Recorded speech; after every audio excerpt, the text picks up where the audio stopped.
Selamat siang pemirsa, semoga tetap sehat di tengah pandemi COVID-19. Serangkaian berita menarik telah kami siapkan untuk Anda. Bersama saya Fitri Safa Malina, Saya Era Isyasa. inilah berita kita.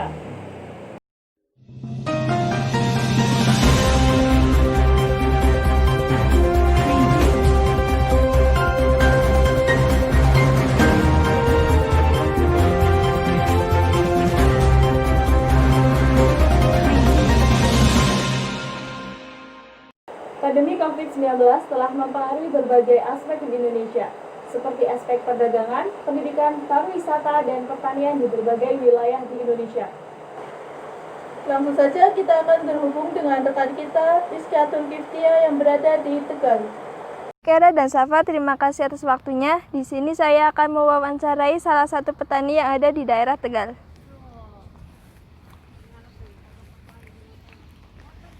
Selamat siang Pak, maaf mengganggu waktunya sebentar. Selamat siang, Mbak.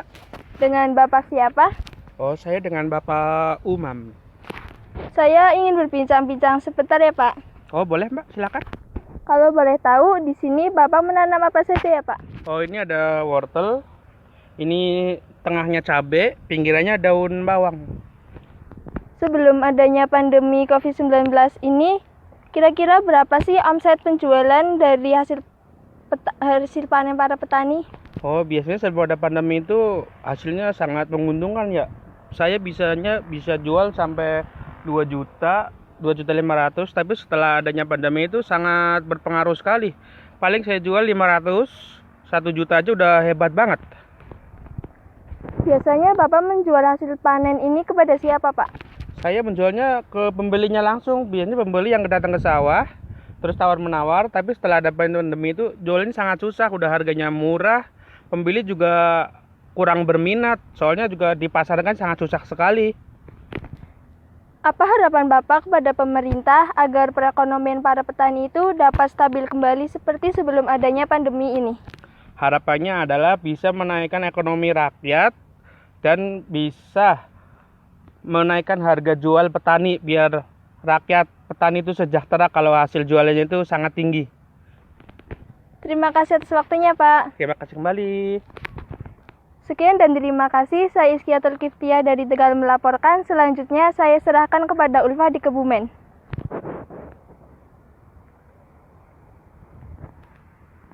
Ya, selamat siang. Jumpa lagi dengan saya Siti Ulfatun Hasanah.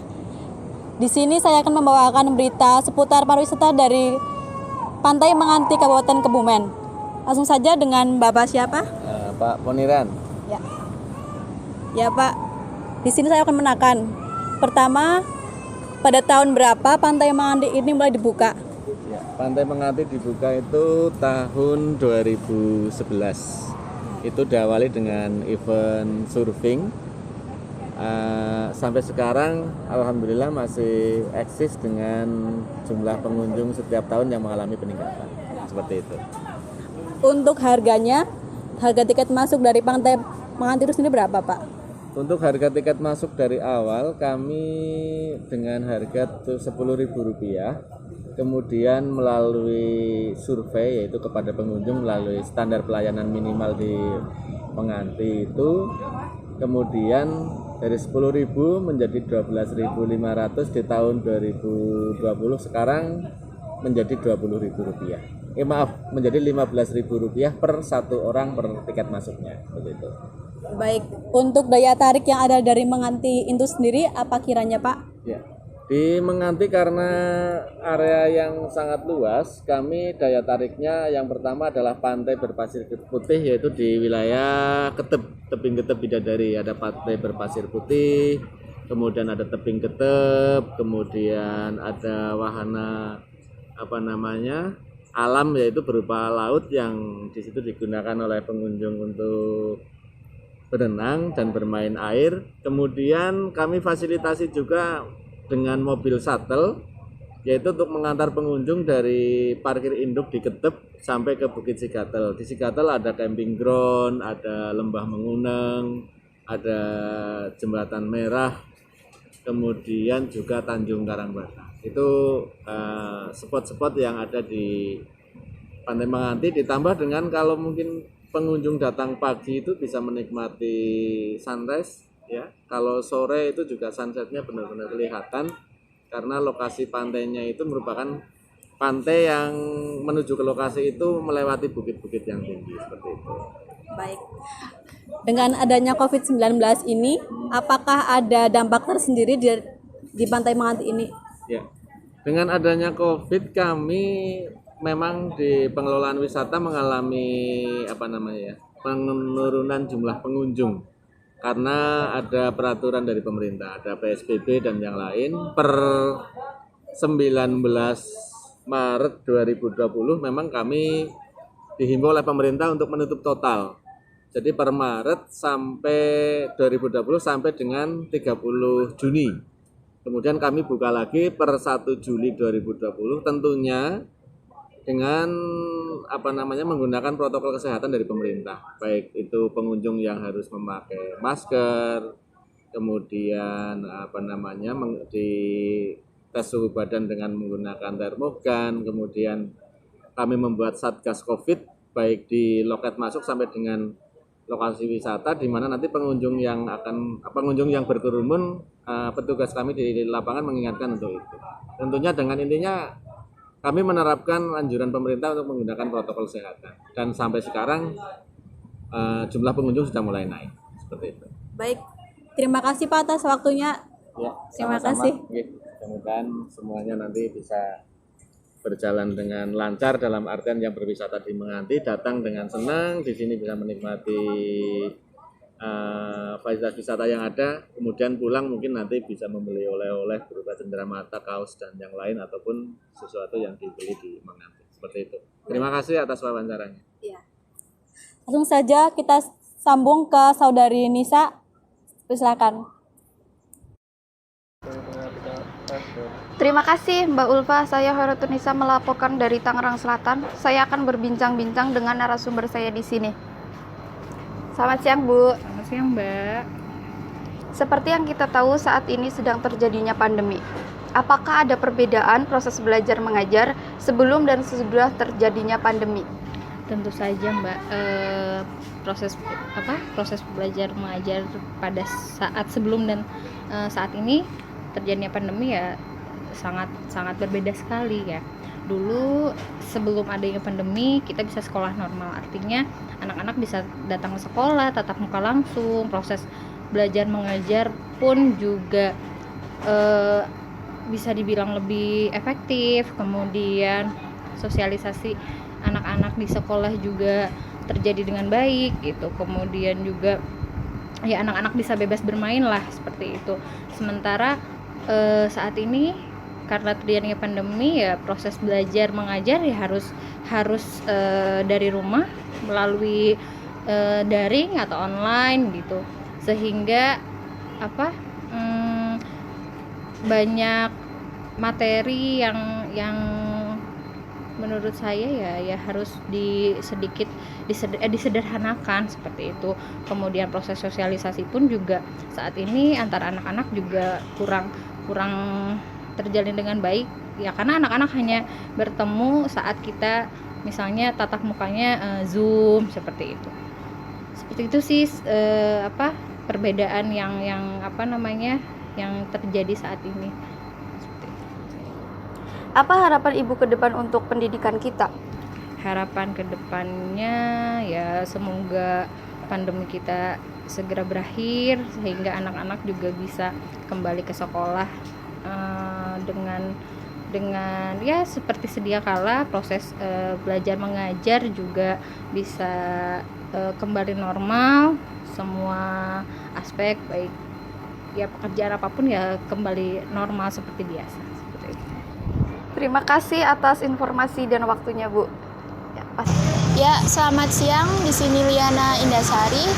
Saya berada di Kota Tegal. Di sini saya akan sedikit mewawancarai pemilik toko Movie Store.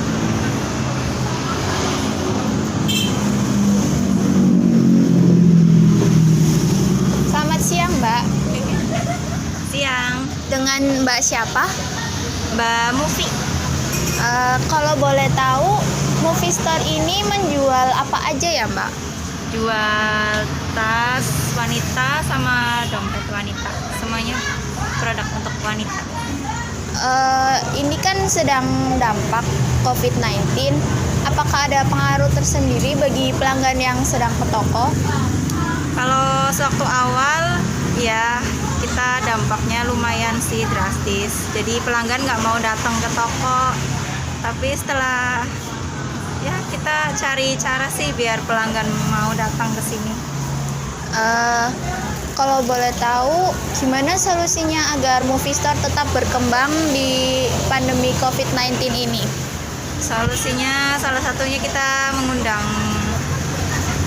menyediakan alat untuk cuci tangan, sarana untuk cuci tangan. Terus kita lebih aktif di sosmed, kirim pakai JNT, pakai kurir, gitu aja. Baik, terima kasih ya Mbak. Ya, sama-sama. Sekian dan terima kasih. Kembali ke studio. Informasi tadi sekaligus mengakhiri perjumpaan kita pada siang hari ini. Saya Era Isyosa, Saya Fitri Asafa Malina. undur diri dari hadapan Anda. Sampai jumpa.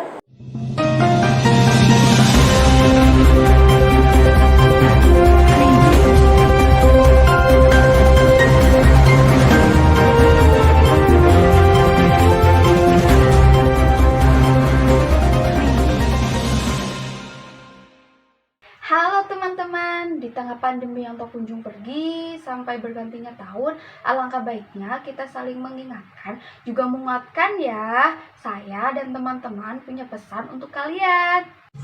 Buat kalian yang di rumah aja, Di tengah wabah yang tak kunjung pergi di tahun ini, Dan dia yang sampai sekarang masih jadi milik orang lain. Semoga kita bisa tetap di rumah dan diberikan kesabaran Untuk tetap menunggu dia. Bukan, maksudnya menahan diri untuk tidak keluar. Untuk yang bekerja, semangat terus. Dan wahai kalian teman-teman yang gabut, jangan nongkrong dan keluyuran dulu ya. kita tahu. kalian pasti kangen ngumpul sama teman-teman. Seperti pulang sekolah atau pergi ke tongkrongan, Nyanyi-nyanyi dalam kelas. Cerita-cerita bikin snap bareng. Ya, sepertinya sulit untuk kita lakukan di masa pandemi sekarang. Kita tahu, pasti kalian punya banyak rencana liburan bareng keluarga ataupun teman-teman. mungkin juga ada yang sama mantan. Tapi ingat, Sampai sekarang pemerintah masih menghimbau masyarakat untuk di rumah aja. Bagi kalian yang terpaksa keluar rumah untuk mencari nafkah, Tolong dijaga kesehatan dan kebersihannya ya. Dan ingat, untuk kalian yang memaksakan keluar rumah, cuma buat nongkrong atau main-main gak jelas, Siap-siap aja. Corona nyamper. terakhir guys, Dari kami semoga bumi sehat kembali. Hutang terlunasi. dan uang saku aman terkendali. Sekian persembahan dari kelompok kami. Dan kami mengucapkan terima kasih kepada kalian. Yang bersedia menonton sampai akhir video ini. dan untuk teman-teman mahasiswa semua, Selamat menjalani ujian akhir semester. Tetap semangat, no mager, no males. Ingat, bentar lagi libur loh. Tapi tetap di rumah aja ya, jangan kemana-mana. Jangan lupa pakai maskernya ya. Dadah. Dadah.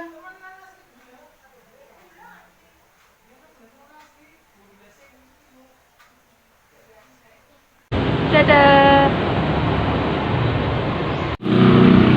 Dadah. Dadah. Dadah. Dadah. Dadah. dadah. Dadah.